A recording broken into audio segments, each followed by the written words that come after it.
Welcome to the Sandy and Toddcast, a podcast about all things strange, unusual, and a little bit odd.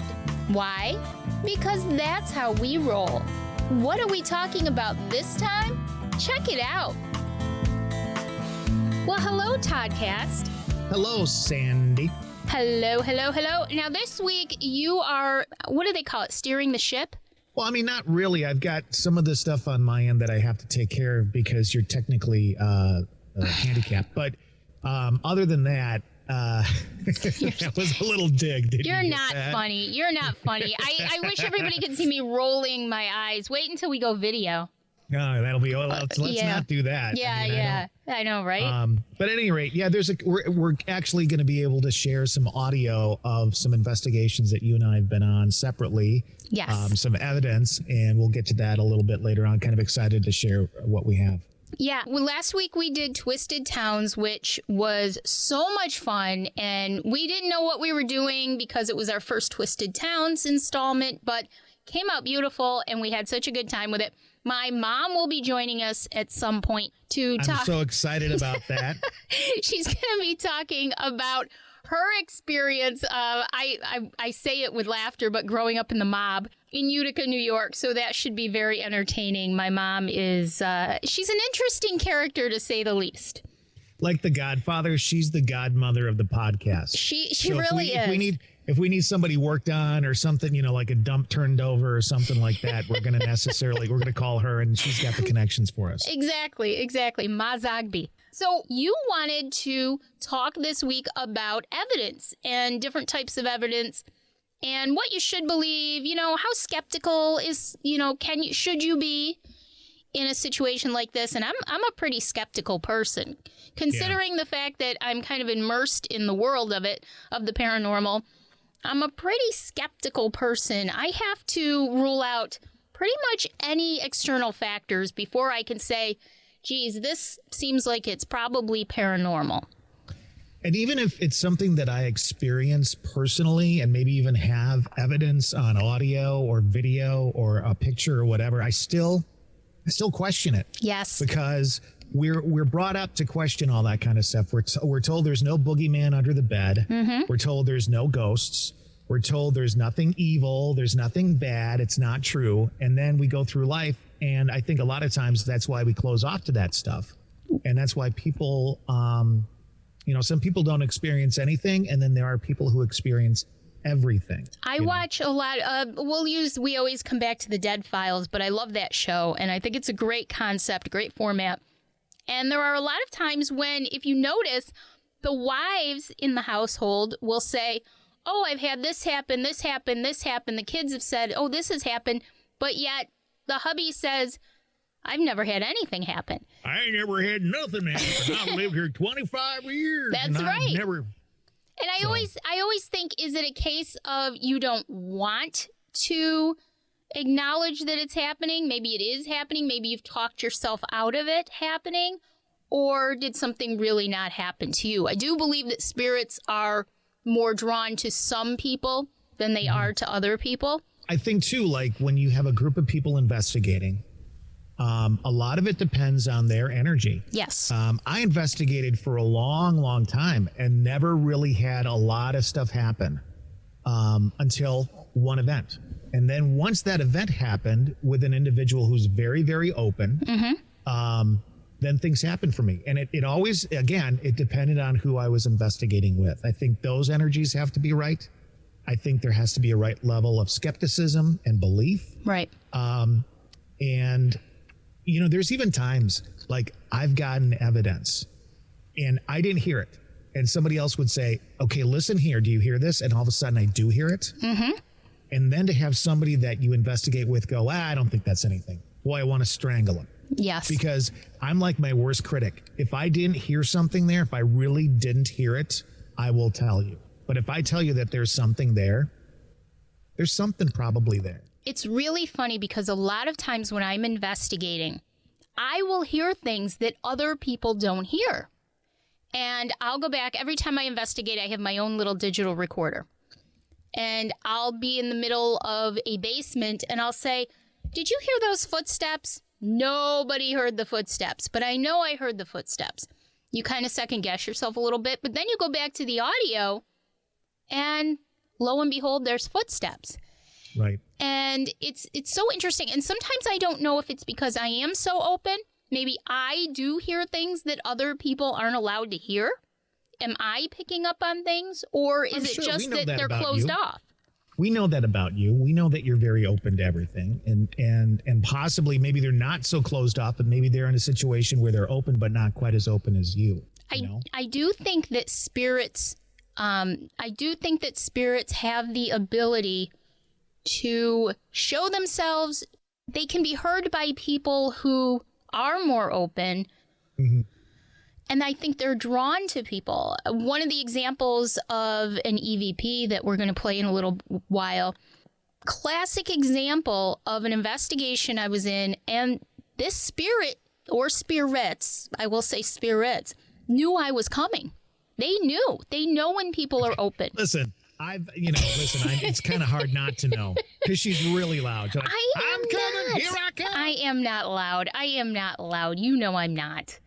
So anyway, I think they're more open. I think that they're more willing to show themselves to people who are more willing or open to accepting them, if that makes sense. Yeah. And I also think that it's probably easier for them. I mean, communication, you have to think about this. If there are energies, if there are spirits, if there are ghosts, we don't know how powerful they are. Mm-hmm. We don't know what knowledge they have. And so if they find someone who's open, it's easier to communicate through that way than trying to communicate with somebody who's not hearing or seeing you or whatever. Right. So maybe it's not necessarily that they are drawn to you, but they realize that they can actually communicate with you. And that's why those people tend to get more things happen to them. That's very true. And, it's funny because we talk about their strength, and the theory is that spirit energy can manifest more easily when they draw energy from others.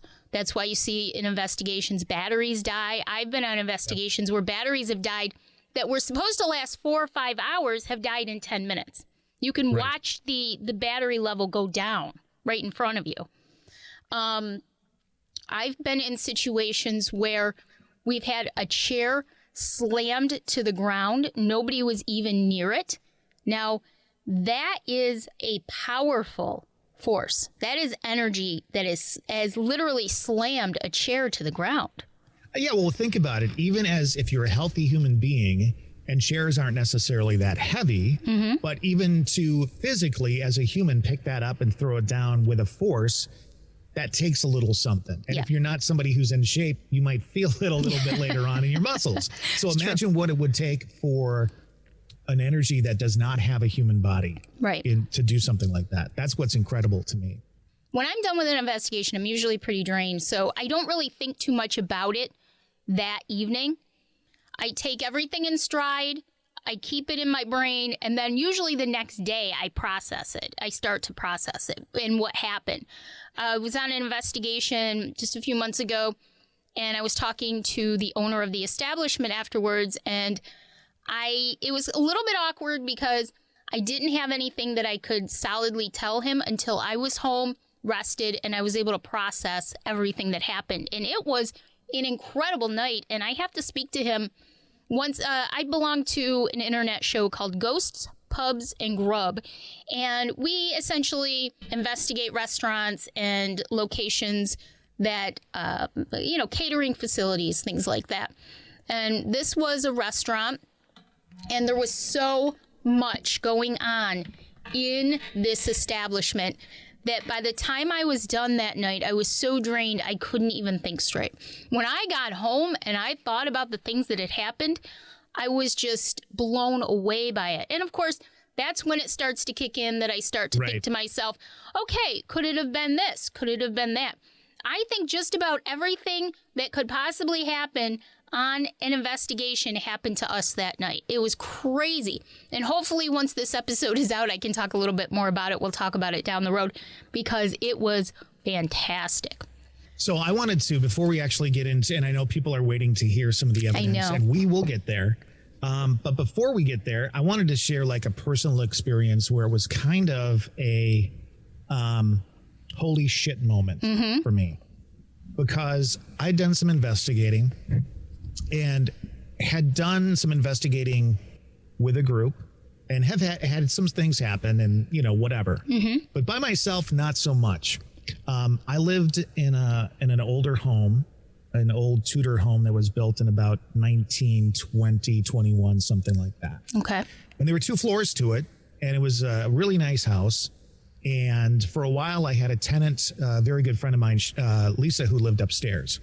But she had moved out, and so the house was empty the day that I invited my friend Sherry over. Now, Sherry is what I call her a woo-woo.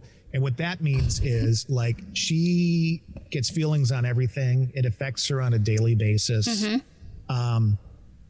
She came over and I'd gotten a brand new piece of equipment that everybody probably is aware of called the K2 meter. Yes. K2 meters measure EMF, electromagnetic fields, and that could be basically unseen electricity that is in the old wiring in your home, a fuse box, a breaker box. So that's part of what it reads, but it also reads fluctuations in EMF that don't make any sense. Right. So to test the unit out, I did check out my home. It's an older home. I did find some EMF in the room that we were working in, but it was near the floor on the other side of the room. So where we were investigating, there was no stray EMF. Okay. And the other thing too is that typically if EMF is, I want to call it man-made, but if it's from an electrical source or something like that, it's a constant buzz of the lights. Right. They light up and they stay lit up. There's really no fluctuation of them. Right. If there's nothing going on and all of a sudden you kind of get a little blip kind of thing, that's something else. That's what we're talking about when we talk about using the K2 meter. Always make sure that you don't have your smartphone in your pocket because that can affect it. And I love catching people with their, like, oh my God, look at that. And it's like, you have your phone in your pocket. Yeah, take it out. Take it out. It's the first thing I say to them. But we'd gotten this and I invited her over and I'm like, well, let's test this thing out. I've never used one before. I've seen them used, whatever. And so we started doing a little investigation. Now, at this point, I had lived in my house, I don't know, at least 5 or 6 years. Never had anything go on. Never had any experiences at all. Okay. Now, my tenant, Lisa, used to tell me all the time, oh, there's always stuff going on. I hear people downstairs all the time. I've had people come up and talk into my ear when I'm falling asleep. All that kind of stuff, okay? Right. So Sherry and I start doing, is anybody here? You know, if you want to come talk, we're here, blah, blah, blah. And, we're doing it for like 15, 20 minutes. We're not getting anything. And I was ready to kind of close up shop and just move on. And I said, and she goes, well, I want to keep going. And I said, well, I'm going to go do some dishes because I had a sink full of dishes in the next room. So I started doing some dishes. Sherry continued the investigation without me. And she's kind of going through a series of questions. I'm listening and I'm thinking, this is kind of weird because her series of questions, you know, when you're trying to start to get activity, your questions might be kind of all over to try and find something that makes them respond back to you. She was following a natural pattern of questions. And eventually she said, Todd, you may want to come in here. So I did. And she was on one side of the room. I was kind of in the middle. And then the K2 meter was on the other end of the room, sitting on a couch. And she was asking questions and she was getting responses. Wow. Now, again, I wasn't in the room to start the conversation. I was in the room. Nothing happened. I walked out. All of a sudden, this energy must have been drawn to her. Right.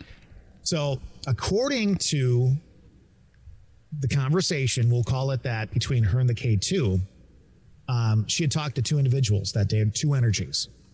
A younger female energy, probably a child, and an older gentleman. Now, the interesting about the gentleman was she nailed the profession and she nailed the name. Wow.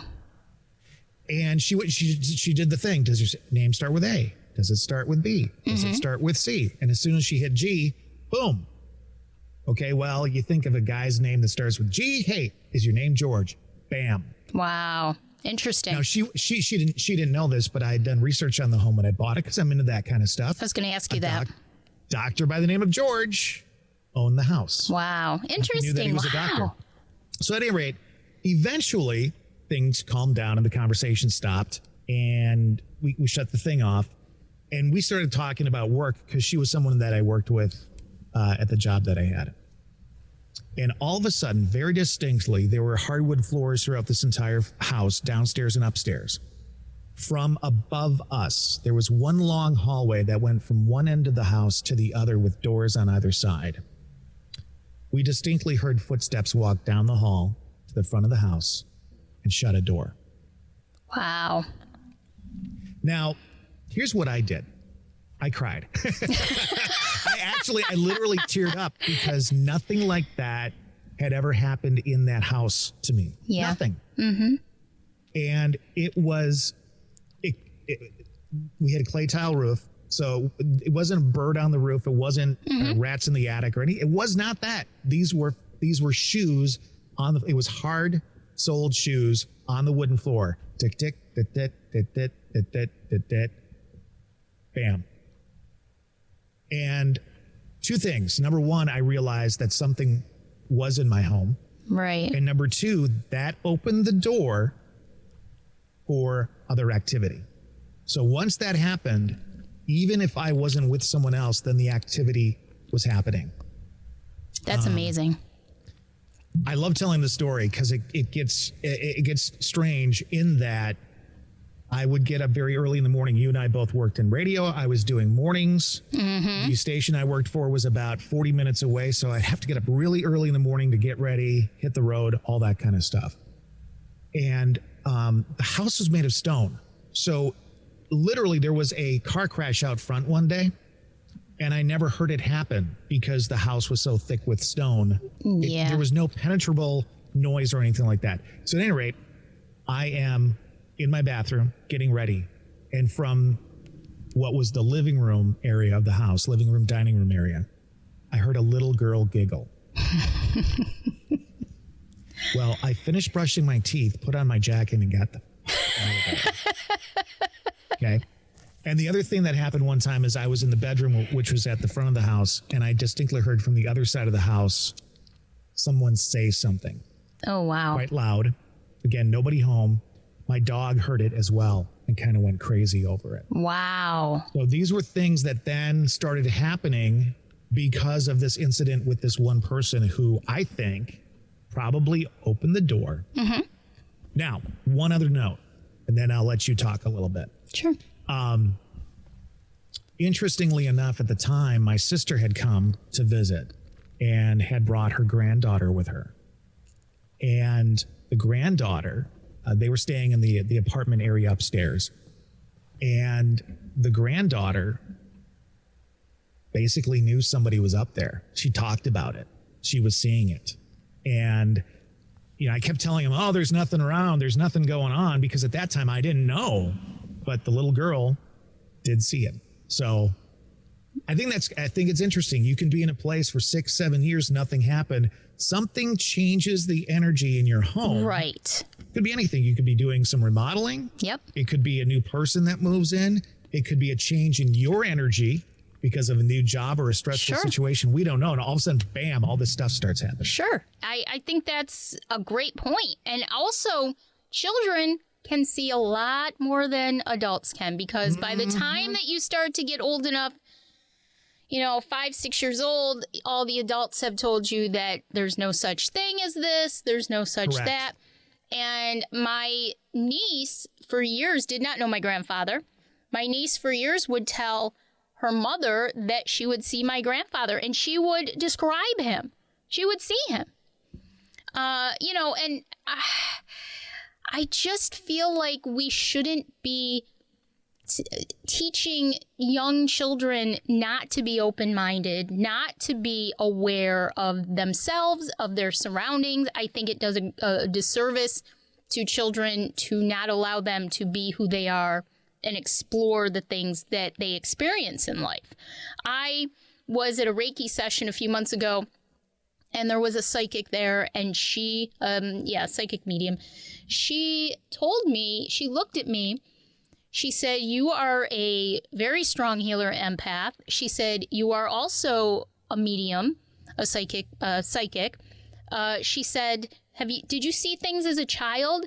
And I said, I'm sure I did as a child, but as I got older, I don't remember that. Now, I don't know if I blocked myself, because a lot of my growing up years was me blocking the abilities that I had because I didn't understand them. I didn't even know I had them at the time. But, I just don't think that, I think we should allow children to be who they are. And I think be children, right? Be children. And if you see your great grandfather, it's okay to see your great grandfather. It's not a bad thing, How wonderful. I mean, as an adult, how wonderful is it to know that somebody passed on is with you? That's right. I mean, it's very comforting. We've both lost people in our lives. And yes. if you knew that they were with you and spending time with you and maybe or maybe not watching out over you or whatever, I mean, how comforting is that as an adult? Why do we take that away from children? Without a doubt. I'm almost 50, and about a year and a half ago... almost 50. I'm an old one. But about a year and a half ago, a psychic that I know, a wonderful woman, told me that my grandparents, she didn't know they were my grandparents at the time, but she described them to a T and said they come and go in my life. And she described them to a T. So that was very comforting to me, even at my age. When I was at the Reiki session, I lost my dog Jack back in May of last year, and I am still reeling from that loss.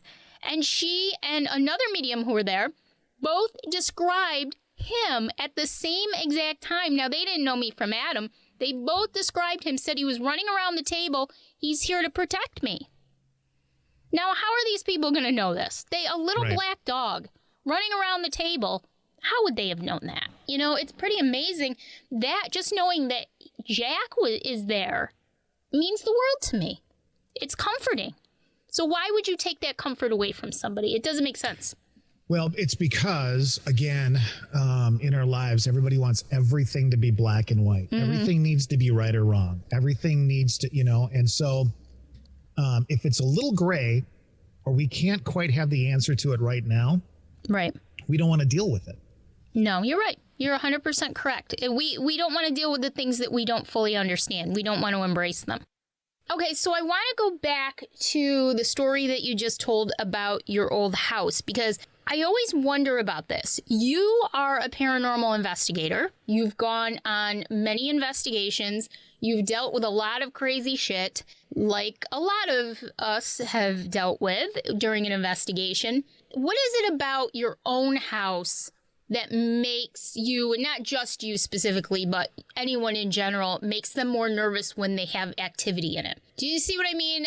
My house has zero activity. Well, and I think here's the problem. My house had zero activity. So it wasn't that my house had activity. My house had zero activity until this one event kind of opened things up. And then it had activity that did make a lot of sense. Mm-hmm.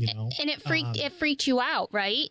It did, because when you hear a little girl giggling, know, and then you have somebody, and I guess I didn't add this to the story, but later, my friend who's the woo-woo friend, Sherry, who was there with me that day, said she thought that was a trickster spirit. Okay. That it really wasn't a little girl. All right. So then what is it? So it wasn't that there was activity in my house. It was just unexpected activity. There's never been any other reports by me. My roommate said, yeah, there's some stuff that goes on. Of course, I didn't believe her because I didn't experience anything. But it's that first experience. You're like, okay, I've lived here for 6 years. There's nothing. And now there's something. What's going on? Right. And it's fun. I think about this from time to time because I literally, pun intended, my house is dead. Like, there is nothing in my house. I don't feel anything in my house. I don't have any experiences in my house. But sometimes I'll wonder to myself, because when I go into an investigation, I am balls to the wall. I am not afraid of anything. I'm not surprised that you have a pair. I hate you. But it's not necessarily always a good thing, I think. You have to, reel yourself in sometimes a little bit and not be too aggressive in your investigating. But do you think possibly there might be something going on in your house and it's just your safe place. So you're able to be closed off there. And whether you intentionally do it or, subconsciously do it, maybe you're closing off because, you look at somebody like Amy Allen, who's on Dead Files. We talked about them. She's open all the time. So she has to block it out when she's home, or she's got dead people crawling in her room, looking for help and stuff like that. I just wonder I think every place has something going on, so I'm surprised that your place doesn't have something going on. That is a really, really good point, something I've never thought about before, because I would say I can go anywhere and pick something up to some extent. Even if it's intuition or just the feels or something like that. But if you're not getting anything in your house, I would say that you're just automatically shutting down as a safe haven. It's possible. It's highly possible. You could be 100% correct. I think about that sometimes. If I experienced activity in my own home, would I be nervous? Would I be the same person I am when I go into an investigation? Here's something that's interesting, though. I know that you're lying because I do know that something recently did happen in your house, if you remember properly. That's true. That's true. And it was and whatever happened may have had something to do with where you were at mentally and emotionally and spiritually at that particular time. But something did happen. Remember? That's true. Yes. Yeah. And I'll just tell it really, really quickly. But I was in the recliner with my dog. She was smoking in the library with a pipe and a small with cat my on evening her lap. gown on. And the cockatoo was singing sweetly as the breeze wafted through the library into the drawing room. Oh, my God. Oh, my God. I think we should do... Oh, Belvedere, she claimed. Bring me my champagne. Belvedere entered the room. Ironically, Belvedere was a woman. Okay. All right. Are you done? Here, lady, here's your champagne, said Belvedere. So anyway, we should probably do, it's funny how I come up with episode ideas in the middle of something else, but we should probably do an episode on reincarnation. Oh, yeah, sure. Definitely do an episode on reincarnation, because I was not a believer in reincarnation until maybe a year and a half ago. And this story kind of ties in with it. I was with my dog Spike in the recliner. We were watching a virtual lecture. I have a smart TV, so I get to put it up on the big, huge screen. I was watching a virtual online lecture about the Holocaust, and I've always been fascinated with the Holocaust. And I have been told that I was a woman with 2 children who died during the Holocaust. And there are a lot of parallels in my life to it, which really makes sense to me. And so we really should do an episode on reincarnation. Anyways, I was sitting there, and it was a very emotional virtual lecture for me. I've been listening to a lot of family members of Holocaust survivors and Holocaust survivors themselves lately, the past few months. It was a very emotional period in this lecture. And all of a sudden, the baby gate that was up against my stairway to go to the second floor of the house just fell over for absolutely no reason. There was no cat. I have 2 cats. There was no cat near it. There was nothing was moving. Nobody was walking in the house that would have made it, fall over. I have absolutely no idea.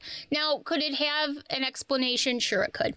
But I can't find one other than emotionally, I was in a really just an emotional point during that lecture where I think that it possibly could have been something that I did, or I stirred something within the house that culminated in that gate falling down. I really think so. The farther out from the event that I get, the more I've thought about it and played with it in my mind, the more I think it's highly possible.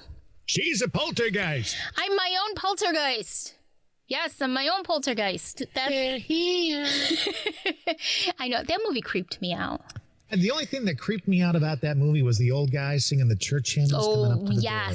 He was creepy. God, he was very creepy. And if you think about it, there are a lot of, especially in the Dead File, she's described people looking like that several times over the years. That's like a recurring type of theme.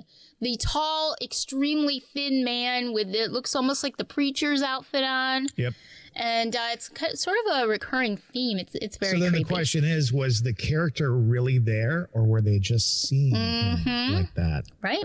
right? No, there's so many things. We'll have to have an episode on spooky movies. And Yes. talk about our favorites. Some of my favorites, the one that creeped me out the most of all time, ever, The Ring. Really? Yes. I wouldn't even get out of bed. okay. I was watching it in bed by myself one night. I wouldn't even get out of bed to go to the bathroom. I was afraid. And that never happens to me because I love scary movies. Not blood and gut movies. So, Yeah, like as Saw. much- Saw doesn't do it for me. No, Like, that's it nothing. it's nothing to me. But the real psychological, spooky movies, they freak me out. You were freaking me out the other night. He kept sending me videos of The Exorcist that were just disgusting and awful at like 11 o'clock at night. Do you know what she did?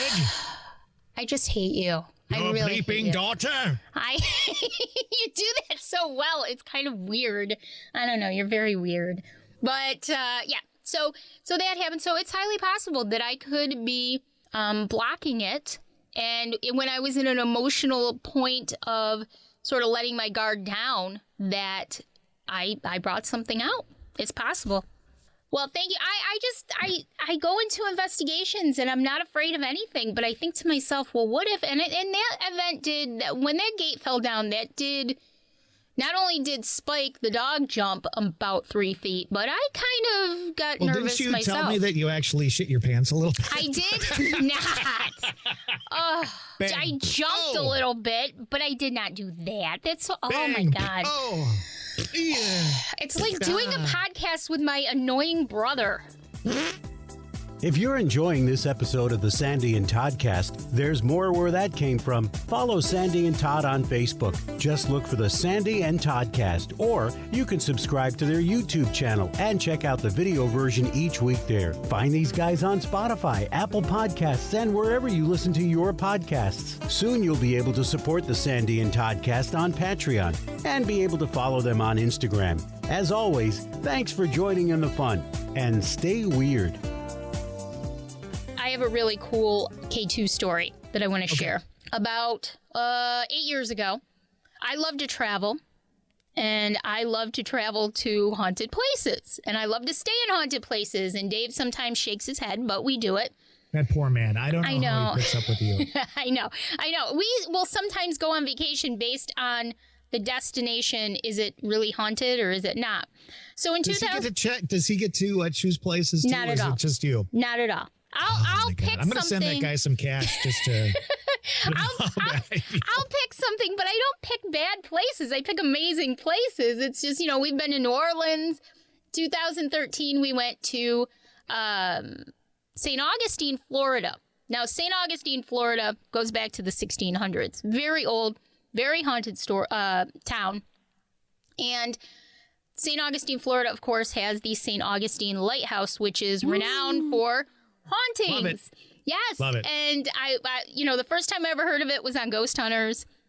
Wasn't Fell in that love. amazing, by the way? That was Wasn't amazing. that like freaking amazing? That was amazing. And that's why I want to tell this story, because it's a great example of being able to use your brain, common sense, and a K2 meter. We went and I said to Dave, let's take the Dark of the Moon night tour. And it starts at like 10:30 at night. And they let you use a K2 meter, which I brought my own anyways. But they let you use your K2 meter. And of course, the 15 people on this tour are, I'm the only person that's truly interested in taking it seriously. Everybody else thinks it's a parlor trick and, they want to have some fun with it.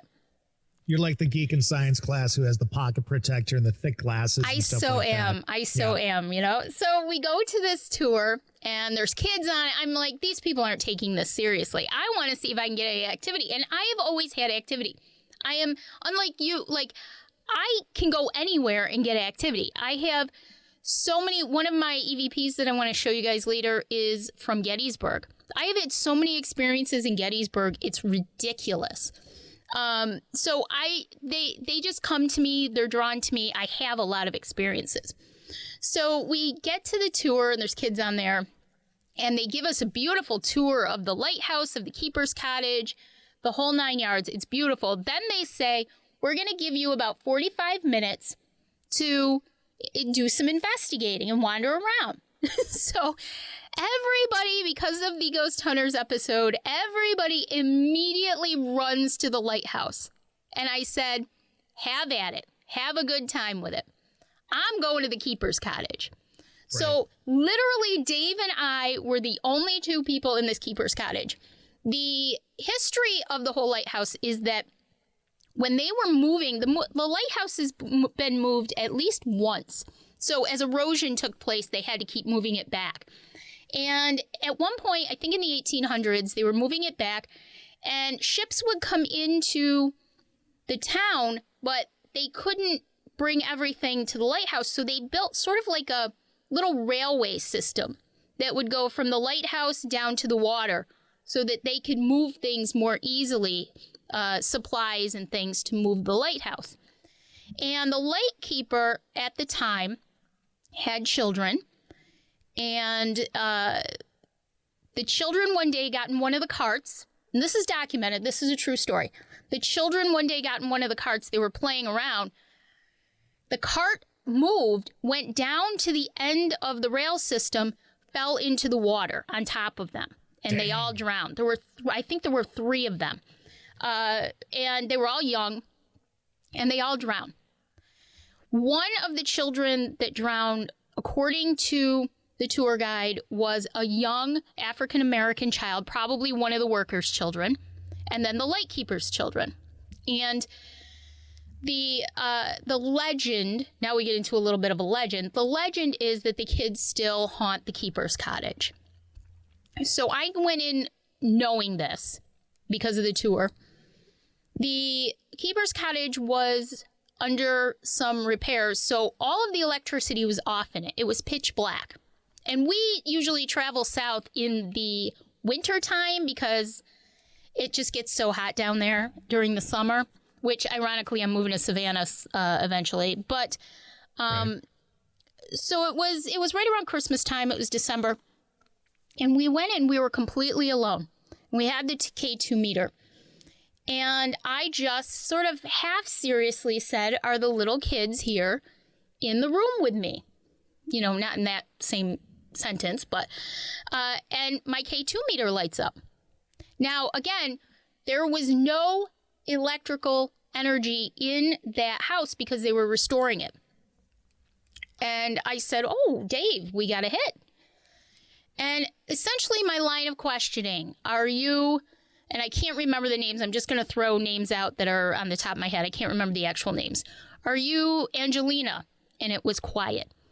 Are you Jennifer? And it was quiet. And they never said the name of the young African-American girl. And I said, are you the young African-American girl who died? And it went crazy. The K2 went crazy. I stood there and had a conversation with what could have been this child. Right. And then all of a sudden it got quiet. So I took the K2 and I moved about 10 feet to my left, and there she was. It started to go crazy again. And I started asking questions. She moved. And I started asking questions. And then all of a sudden it just stopped. It just stopped. But it was a great introduction for me into K2 because I had a K2, but I never really had a lot of luck with it.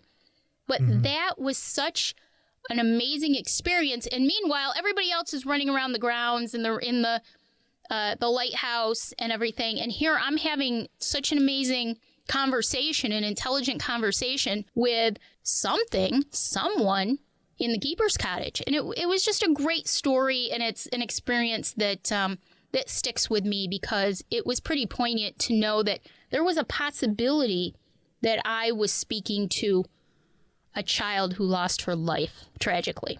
Something about lighthouses, I'm really drawn to them. I always have been. They're a favorite of mine, whether I am investigating or just doing research on them or looking at pretty pictures. I'm really drawn to them. So I don't know if I have some past life history there or what, but you walk into one of them and I don't know. I mean, I'm going to say this off the top of my head, but I don't know that I have ever had stronger feelings, intuition when you walk into one of those places because of the hard work that went into it. I mean, you had to be really dedicated to your job so that people didn't die. It was hard. You were isolated.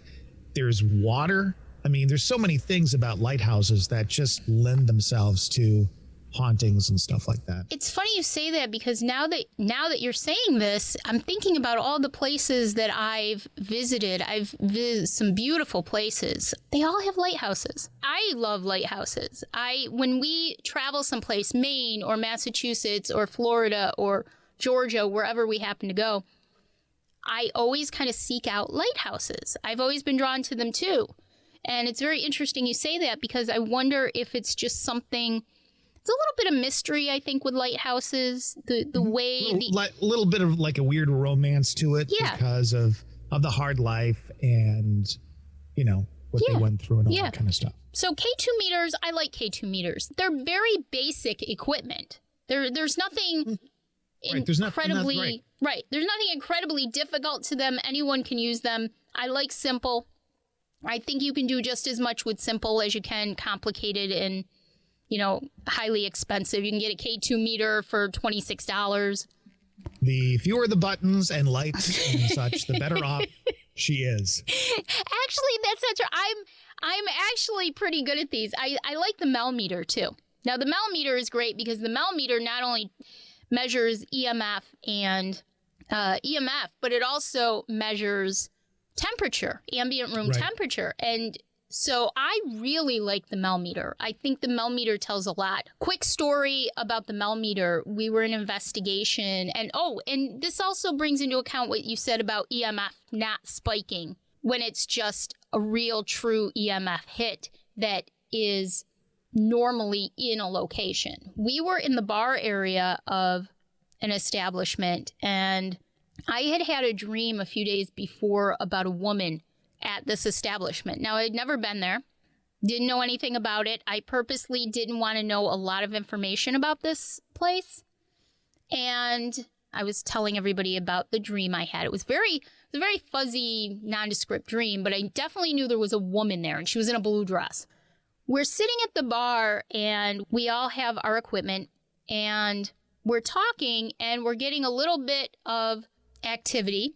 And all of a sudden, when I said, "Is your name?" I said a specific name. I won't say the name right now because some of this is still kind of private, but the equipment just went crazy. It just went crazy. The EMF went off. The little ghost hunter equipment stuff went off. Everything just went crazy. And after that, the person that I named was interacting with us. And it's funny because you could feel it. I felt her.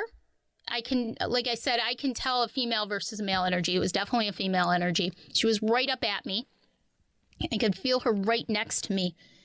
And somehow I knew her name, and the equipment went crazy. Now, the funny thing about that is that it was a bar. So there was I can't remember the word, but every once in a while it kicks on something for the cooler or something. And when it kicked on, we thought originally that it was the EMF spikes were because of that. But then I sat there and I said, you guys, if it was because of the equipment turning on and off, it would be a steady spike. I mean, we were getting, when we were talking to this energy, the spirit, we were getting spikes of 68 EMF, which is it's a lot. Absolutely insane. And when I'm investigating, I get a lot of spikes like that. But it would be 68, 32, 18, 4, 63, 52, 41. And it was all over the place. And so I said, you guys, if this is this equipment turning on and off, it's going to go to 78 and stay at 78. It's not going to go up and down and up and down. That's not how equipment works. And so that's a great example as well of being able to rule things out that you think it might be. And I truly believe, it's also a great example of having feelings too, and taking feelings into account in coordination with the technical scientific equipment that we were using at the time. And the Mel meter was great because it showed a few degree drop in temperature, and it was spiking like crazy. So just a good example of all kinds of things. I'm a big believer in, obviously, in personal experiences and feelings, and that was a good one there too. Well, and I know a lot of people have a hard time believing or trusting personal experiences because somebody could lie. Absolutely. And we, even on some of the big TV shows, we know that some of that stuff is not real. We know that some of that is acted out. I'm not going to mention any names of TV shows, but at any rate, with that knowledge, I mean, I think people, are a little skeptical of it. But when you're actually in the moment investigating, it's a part of the whole investigation. It's one tool that you can use to prove what's going on. Right. So I think it's very important. It is. What I know we've got some evidence. We're going to get to some. Yes. I almost think we should break this up into two parts because we've got a lot of evidence to go to. So we could do another podcast on this. But I also think it would be cool for people to contact us via our Facebook page and tell their story. Maybe they've got a story of investigate or the first time they had something happen to them or whatever it is. I'd like to hear some personal stories. Maybe some listener tales. We could do some some installments of listener tales and have people tell us their stories and we can read them on the air and we can talk about them. And we can read them like this. So they're very scary. The man of 1,000 voices. No, I think that's a great idea. I think, look at that, genius at work. And we should probably. As David Letterman once said, there's no off to the genius switch. You know what I'm saying? There's never a way to shut off the genius. That's right. And so, we could go on and we probably should do our own, personal experiences as well. I've had plenty of them. You've had some. Why not? Absolutely. We can talk about one every damn I know. Go around. I know. And it's just, you're right. It's the whole picture of everything. It's believing in yourself and believing that, maybe I'm not crazy. Maybe this is really happening and opening your, whatever. Listen, let me tell you something. You're crazy. I am not crazy. I'm not crazy. I'm going to have a sip of my coffee. He messages me the other day and he says, I'm laughing at us. He was listening to one of our episodes after it was done. And you're nuts. You're absolutely crazy. It has nothing to do with it. You said that we laugh about the stupidest shit. And we do. Well, we do. We do.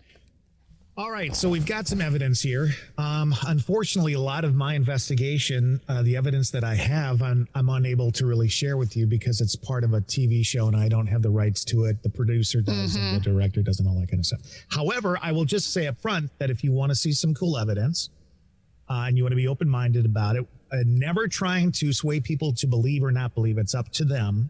But if you want to see some cool evidence and a cool storyline, you can check out Haunted State on Amazon Prime. It is streaming now. There are 2 movies, but to be honest with you, I think the best work done there is the series of shows that were kind of linked together. I think there's 8 of them or something like that. So that's how we met. Some evidence. Yeah. And if you want to see some evidence that I can't share with you on the podcast, some visual and audio and other stuff, you can check that out. And I highly recommend watching it all the way through from beginning to end. And that final episode is phenomenal. Well, here's the thing.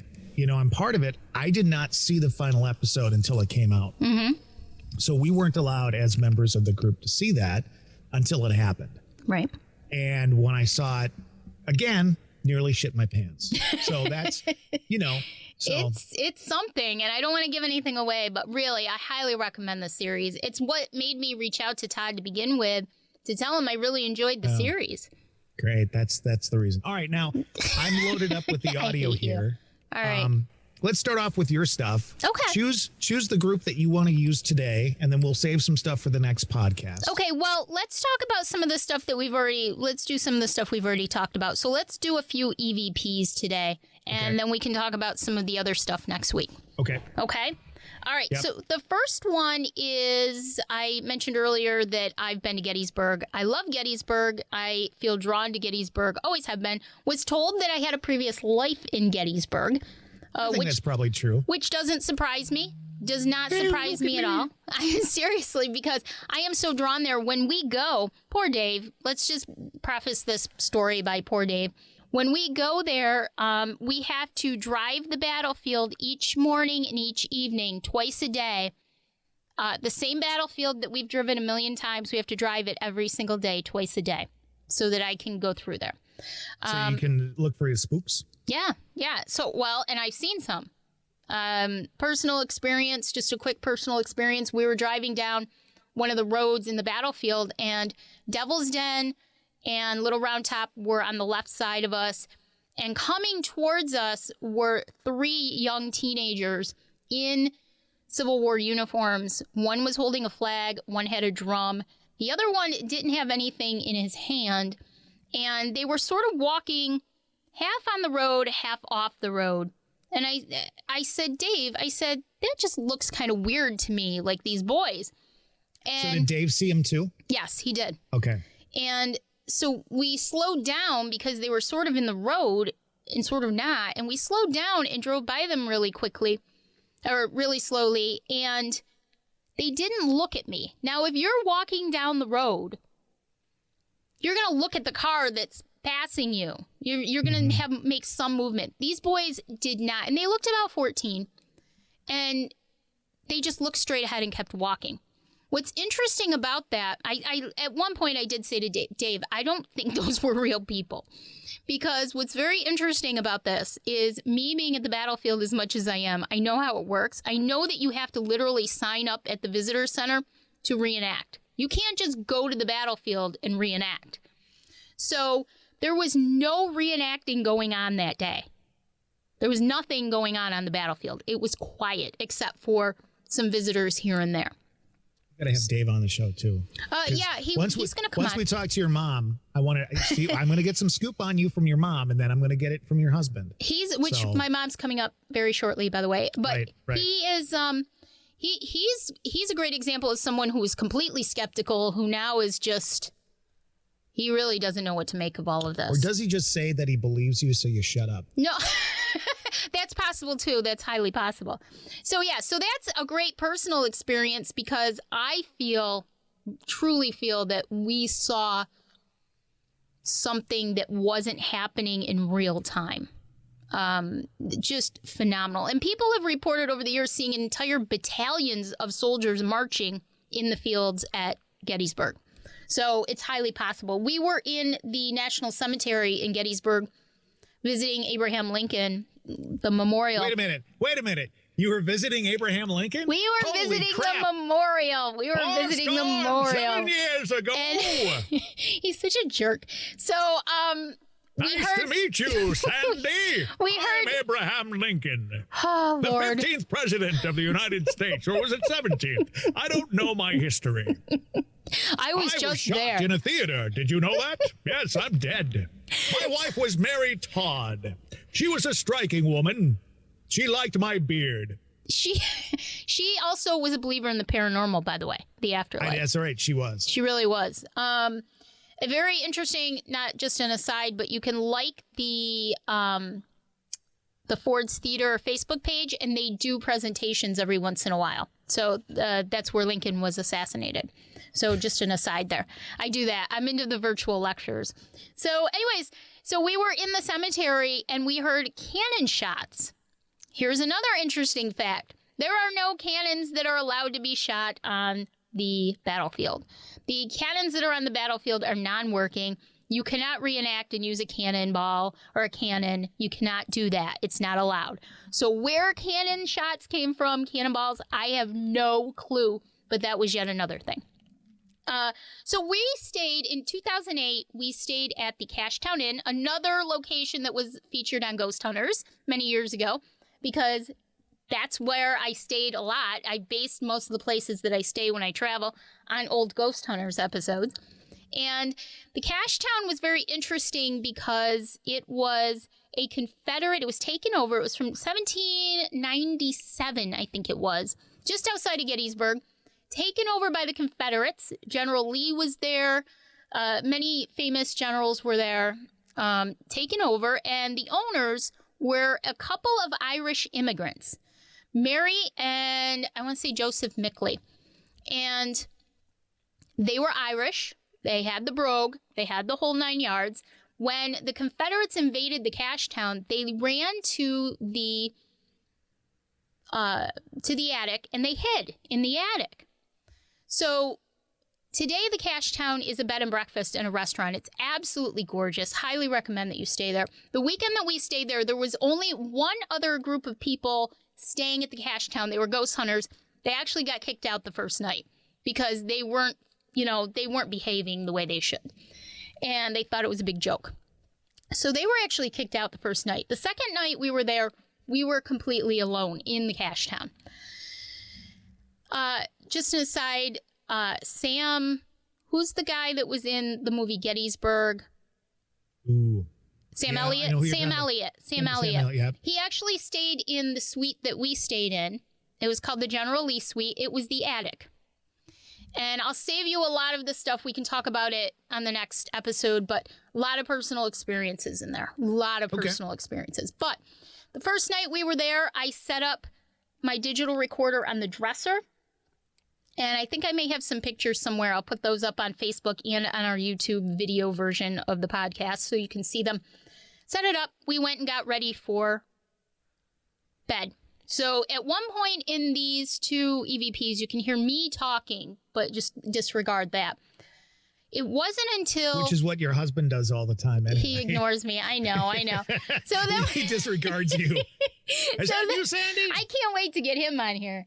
So it was months later that I actually got a chance to review this digital recording because when we got home, our dog was very ill and I just put it down and didn't think about it. And one night I was listening to it by myself, and about a minute and a half into the audio, I got something very interesting. So, Todd, just play the one that says Cash Town, just plain Cash Town.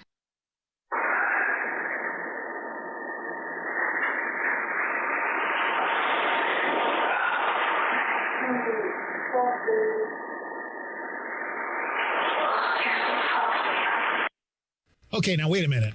Mm-hmm. First of all, the human-sounding voice, was that was you me. talking? That was me. Yes, that was So me talking I heard to something. Dave. I heard something before that. Yes. And I heard something after that. It's in three parts. It's in three Okay, parts. I'm gonna- The first one, and then it's a few seconds, then the second one, then me, and then the third.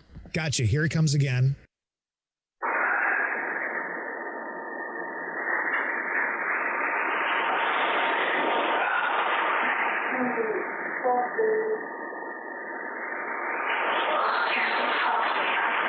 Oh, okay, that creeps me out. All right, so here's what it might be a little bit hard to hear, but it's basically a Class A EVP. It was, hey, and then help me, and then you can hear me, and then looking for me.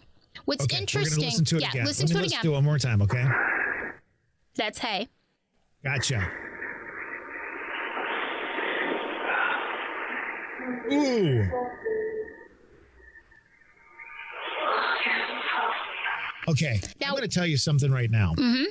That is fucking creepy. Now, like audio to me, because we work in radio, I love the K2. I love stuff like that. Video, you know, if you get some video evidence, it's always cool. Audio evidence to me is really interesting because we work in that medium. And Right. so when you hear something like that, holy shit. I was by myself. Dave was DJing a wedding that night, and I was by myself when I heard that, and I was afraid. Now, it's a little bit cleaned up from what it was, but what's very interesting about this is it sounds almost as if the male was leaning over the dresser, talking right into my audio recorder. It was right into the audio recorder. It was And- right there. And the Mickleys, who were Irish immigrants, hid in the attic, looking for me, help me, looking for me. Interesting. And Interesting. if you listen to the last part really carefully, it sounds like he has an Irish brogue. All right, let's listen to it one more time. So as soon as I start, this is where he says, hey, here it comes.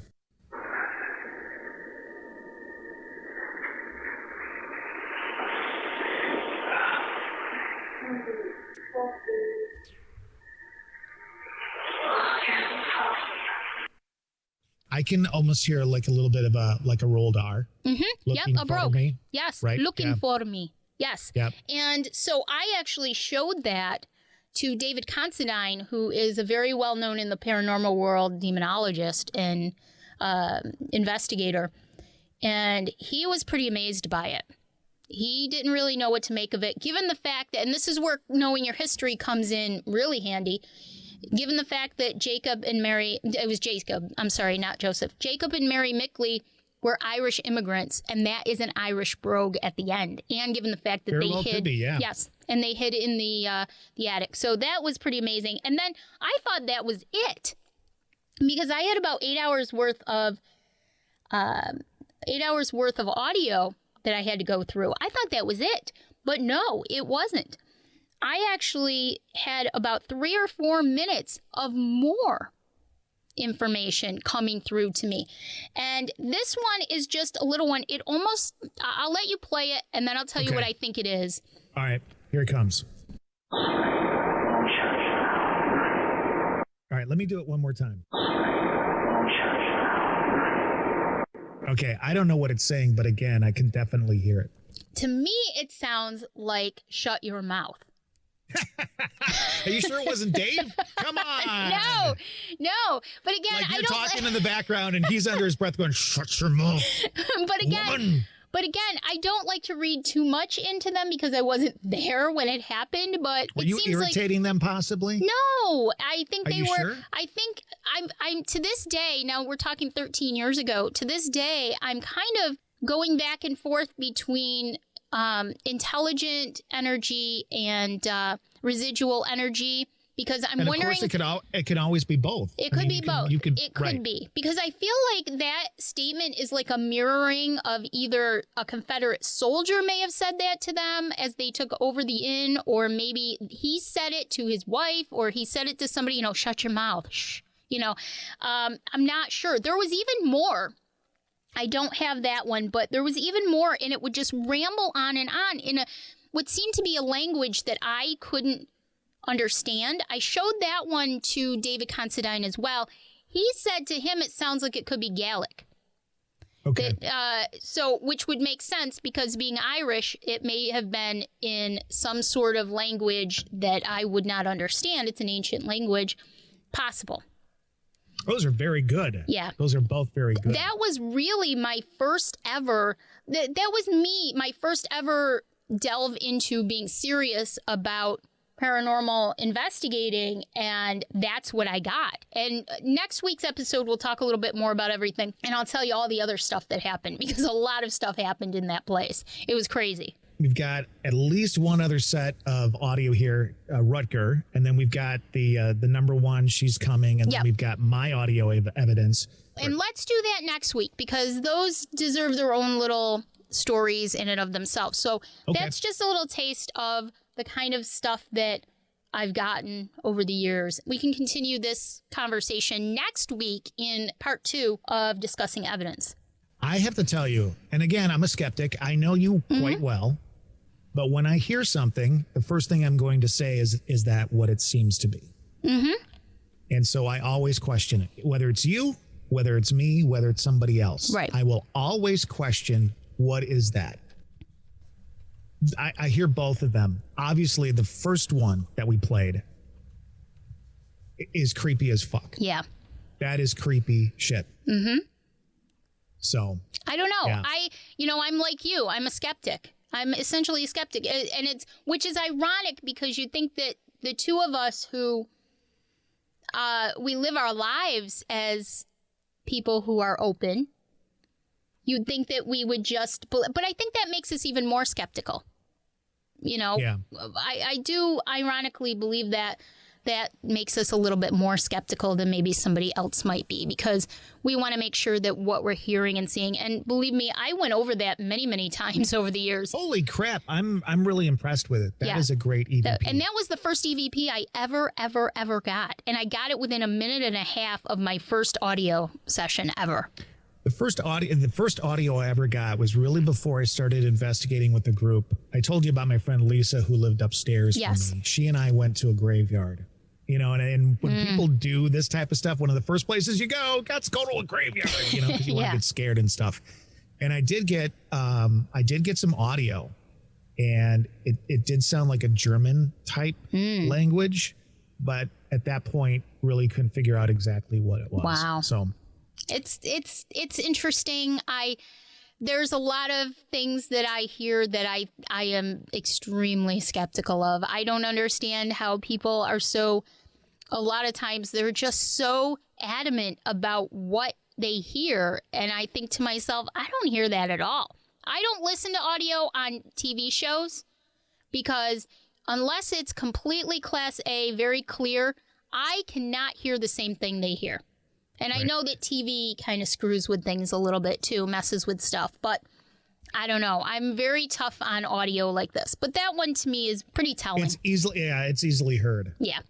So, Todd, my mom will be on with us hopefully next week to be continued. She's a little under the weather. Under the weather, so we're going to have her come on next week. We're also going to do part 2 of this episode next week. We've got even more evidence to share, more stories to share, personal experiences. It's going to be a lot of fun. I love talking about experiences and evidence because it's sort of what keeps us all wanting to do what we do. You know, trying to figure it out, which we probably will never figure out, but just trying to, you know, prove to ourselves and to everyone else that, yeah, we're not crazy. There really is something going on. There's so many things in this world, this universe that we don't understand. I also want to do an episode as we keep coming up with ideas during this one. A friend of mine had a dog pass away. And at the point that the dog passed, something interesting happened on the video cameras in his house. And so I want to talk about just, I guess, theories or philosophies about whether or not animal energy could also come through, and if they only come through as themselves or if they can come through as other things. That's a great idea. Again, we talked about my dog Jack, who the two different psychics in the room saw the same thing. Without having, I don't know, they didn't know who I was. I didn't know who they were. They saw the same thing. And I have a friend who is an animal communicator, and I'd love to get her on here, Todd, because she... Absolutely. Amazing. I did a podcast a couple of years ago, and she was a guest on it, and she just blew me away. And she's helped my mom with the passing of her dog. So let's do animal communication and animal spiritual energy on a future episode. I think that'd be great. Keeping track of all these? Because I'm not. I am. We also have to get Dave on here to talk about his skepticism and Listen, I want to talk to him about more than just skepticism. I want to talk about how he puts up with you on a constant daily basis. He's a saint. He's a saint. She sat in the drawing room. She called for her husband, Dave, to bring her purse. Oh, Dave, listen, she when said, I'm in the recliner... Would you bring me my handbag? When I'm in the recliner and I have a dog on me and a cat on me and I drop the remote... That poor man. I ask him nicely if he'll grab the remote for me. Poor Dave. So anyways, all right. Send your donations to Dave, care of the podcast. Everything that will go toward that poor man and the recovery that he needs to get out of that relationship. So I hate you. I love you and I hate you at the same time. So a big thank you to all of our listeners, to everybody. This is episode 4 already. This went fast. And we thank you so much for joining us and coming along on our wacky ride. You can find us on all of the outlets that you find podcasts on. YouTube, Facebook. Make sure you like our Facebook page, the Sandy and Todd Cast, and just thank you guys, everybody. We'll see. Oh, David, could you bring me a brandy and a snifter, please? We'll see you next week. Goodbye. Goodbye. How many more miles left in this race? How long it takes, I don't know.